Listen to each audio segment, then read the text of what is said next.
ہمارے ہاں ٹورزم جو ہے اس کی جو صورتحال ہے وہ انتہائی اس وقت ایک انفیوریبل ہو چکی ہے. جی آرزو. لیکن سر یہ کب سے ہو گیا؟ اس لیے کہ کیا شروع سے آپ کو لگتا ہے پاکستان کا یہی حال تھا، یا اب جا کر ایسا ہوا ہے کہ لوگوں کو اس طرح سے مار دیا جاتا ہے، یا پھر اس طرح سے سیکیورٹی نہیں رہی ہے کسی قسم کی؟ اس لیے کہ پاکستان ٹورزم ایک بہت بڑا ادارہ ہوا کرتا تھا، میرے فادر وہاں پہ کئی سال جاب کر چکے، تو مجھے سمجھ نہیں آ رہی کہ ہوا کیا ہے کہ پاکستان آتے ہوئے فورینرز کو تو چھوڑیں، پاکستانی ہی جو باہر رہتے ہیں وہ گھبراتے ہیں کہ پاکستان وزٹ کرنا ہے. تو جی بالکل ایسا ہی ہے. جی ایک تو دیکھیے ٹورسٹ جو ہوتا ہے نا، سب سے بنیادی چیز ہوتی ہے کہ اس کی جان اور مال کی حفاظت کی گارنٹی ہو. اب یہاں پہ ہم لوگ جو اس ملک کے شہری ہیں، اب ہمارے لیے سچویشن اتنی کریٹیکل ہو چکی ہے تو باہر سے کون آئے گا؟ یعنی بنیادی چیز ہے کہ آپ سیکیور ہوں. ابھی آپ دیکھیں چند دن پہلے کی بات ہے کہ فورن جو ڈپلومیٹس تھے کافی ملکوں کے، وہ وہاں گئے تھے، سوات گئے تھے، اور وہاں پہ دھماکہ ہو گیا، ایک پولیس والے کی ڈیتھ ہو گئی. تو وہ پھر ان کو بڑی مشکل سے وہاں سے انہوں نے ریسکیو کر کے وہ ادھر لے کے آئے واپس اسلام آباد. تو اب دوبارہ وہ تو نہیں جائیں گے. اب ایک وی وی آئی پی موومنٹ جو ہے وہ بھی سیکیور نہیں ہے. تو ایک عام آدمی کیسے سیکیور ہو سکتا ہے؟ ایک زمانہ تھا کہ آپ کو بے شمار ٹورسٹ نظر آتے تھے، گورے، جو کہ ویسٹ سے آیا کرتے تھے یہاں پہ سائیکلوں پہ، موٹر سائیکلوں پہ، گاڑیوں میں، اور ایون بسوں میں، اور وہ گھومتے تھے یہاں پہ، اور بازاروں میں بڑی وہ آرام سے وہ گھوم رہے ہوتے تھے، آپ کو نظر آتے تھے. اب آپ کو شاید ہی کوئی گورا کسی بازار میں، مارکیٹ میں نظر آئے. لوگ ڈرتے ہیں، گھبراتے ہیں کہ یار پتہ نہیں کیا ہو جائے ہمارے ساتھ. تو اس لیے اب سچویشن کافی، لیکن یہ یعنی ہمیشہ سے ایسا کبھی بھی نہیں تھا، یہ اب ہو گیا. مگر یہاں تک لایا کون سر؟ کوئی نہ کوئی تو ریسپانسبل ہوگا، کوئی نہ کوئی حکومت، کوئی نہ کوئی ڈکٹیٹرشپ، یا کوئی سویلین گورنمنٹ. یہاں تک یہ پہنچے کیسے؟ دیکھیے یہ اب ہمارے ہاں جو سب سے جو ایک وہ سمجھ لیں کہ وہ جو ڈیٹیریوریشن یا تنزل کا آغاز ہوا، وہ ہوا ہے یعنی سمجھ لیں کہ 79 سے، جب افغان وار شروع ہوئی ہے. تو اس کے بعد پھر ہم نے ایک طرح سے کلاشنکوف کو بھی ہم نے آنے دیا، ہیروئن بھی آئی، اور اس کے ساتھ دہشت گردی بھی آئی، اور جگہ جگہ پہ بم پھٹنا شروع ہو گئے. تو بیسیکلی تو ہماری ریاستی پالیسی تھی یہ، یعنی ضیاء الحق کا دور تھا. تو میں تو ضیاء الحق کو اس کا ذمہ دار قرار دوں گا کہ جس نے ہمارے ملک کو ایک ایسے عذاب میں مبتلا کر دیا، ایک ایسے گڑھے میں دھکیل دیا کہ جس سے آج تک ہم واپس نہیں نکل سکے. اور اسی کا شاخسانہ ہے وہ جو اس دور میں ہوتا رہا، یعنی 79 سے پھر آن ورڈز. پھر اس کے بعد آپ نے وہ کشمیر میں شروع کر دیا وہی کام. پھر آپ 89 سے 99 تک وہاں پہ انوالوڈ رہے. اس کے بعد پھر وہ وار اینڈ ٹیرر شروع ہو گئی، اس میں مزید پھر تو مطلب یہ کہ کہیں نہ کہیں ہم نے اپنے آپ کو انوالو کیے رکھا، اور اسی کا نتیجہ ہے کہ آج دنیا پاکستان کے نام سے بھی ڈرتی ہے. لیکن کسی آنے والی گورنمنٹ نے ضیاء الحق کے بعد کبھی کوشش نہیں کی کچھ ٹھیک کرنے کی؟ جہاں تک جنرل پرویز مشرف کی بات اگر ہم کریں تو ہم نے جو کچھ دیکھا سنا اس لحاظ سے وہ تو کافی ماڈرن آدمی ہوا کرتے تھے، انہوں نے بھی کوشش نہیں کی. لال مسجد آپریشن تو کرنے کی کوشش کی گئی تھی.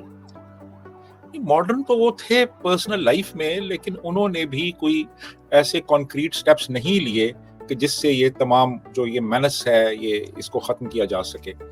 وہ گروپ جو وجود میں آ چکے تھے، اور وہ جو جن آپ نے بوتلوں میں سے نکال دیے تھے وہ تو موجود رہے، اور وہ سلسلہ تو چلتا رہا.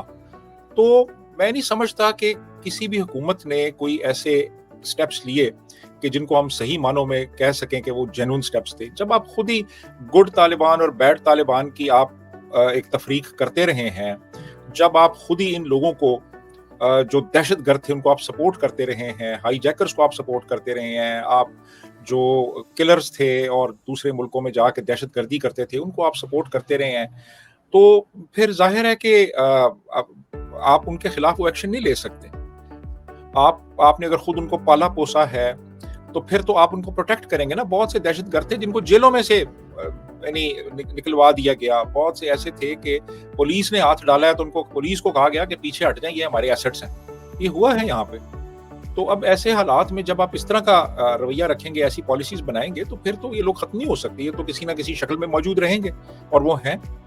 تو جی ٹورزم پہ اگر ہم بات کریں تو ٹورزم کی تو بہت یہاں پہ پاکستان میں بہت گنجائش، یہ ہم ڈسکس کر سکتے ہیں کہ کن کن ایریاز میں ان کی گنجائش ہے. مثال کے طور پہ آپ دیکھیے کہ یہاں پہ کلچرل ٹورزم بہت زیادہ فلرش کر سکتا ہے. یہاں پہ موئنجو-دڑو ہے, یہاں پہ ہڑپا ہے. لاہور میں آپ چلے جائیں تو لاہور میں وہ شاہی قلعہ ہے, اس کے بعد پھر وہ فورٹ ہے, لاہور فورٹ ہے. پھر یہ کے پی میں بدھسٹ کے اسٹوپاز ہیں, ٹیکسلا ہے یہاں پہ ہمارے قریب, اور پھر بہت سے ایسے قلعے ہیں سندھ میں جہاں پہ کہ ہم ٹورزم کو پروموٹ کر سکتے ہیں, کلچرل ٹورزم. پھر یعنی ریلیجس ٹورزم, یعنی جیسے مثال کے طور پہ یہاں پہ بہت سے سکھوں کے مقدس مقامات ہیں, وہاں پہ آپ آ سکتے ہیں. ہندوؤں کے مقدس مقامات ہیں. سر کوئی چھوڑا ہے ہم تو مندر جلا دیا توڑ دیا کرتے ہیں, لیکن سر ہم نے کبھی انویسٹمنٹ نہیں کی. جیسے دبئی یا بھارت جو ہے وہ انویسٹمنٹ کرتا ہے اپنے ٹورزم پہ, جو ان کے جگہیں ہیں جہاں پہ لوگ آتے ہیں. پاکستان ایسا نہیں کرتا. کہیں روڈ ٹھیک نہیں بنی ہوئی ہے تو کہیں جا کے لوگ سیکیور نہیں ہے, جبکہ ہم اس سے بہت کچھ کما سکتے ہیں.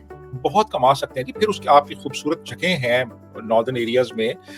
پھر کلینری ٹورزم ہے, کھانے ہیں یہاں پہ, لوگ سندھ کے کھانے ہیں, کے پی کے ہیں, پنجاب کے کھانے ہیں, وہ لوگ کھانے کے لیے ہیں.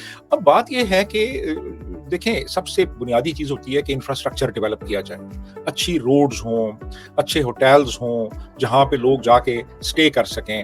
اور اس سے پہلے جو چیز ہے پری ریکوزٹ وہ ہے ایک سیکیورٹی سچویشن آپ کی ایسی ہو کہ لوگ آتے ہوئے گھبرائیں نہ, وہ آ جائیں یہاں پہ. پھر یہ انفراسٹرکچر ہے, اور پھر اس کے علاوہ مطلب سہولتیں آپ لوگوں کو فراہم کریں وہاں پہ. اب بہت سے ملکوں میں آپ دبئی دیکھ لیں, دبئی میں ٹرکی دیکھ لیں, اسلامی ممالک ہیں, لیکن وہاں پہ لوگوں کو بارز میں شراب بھی ملتی ہے, اور وہاں پہ نائٹ کلبز بھی ہیں, اور وہاں پہ مسجدیں بھی ہیں. بالکل.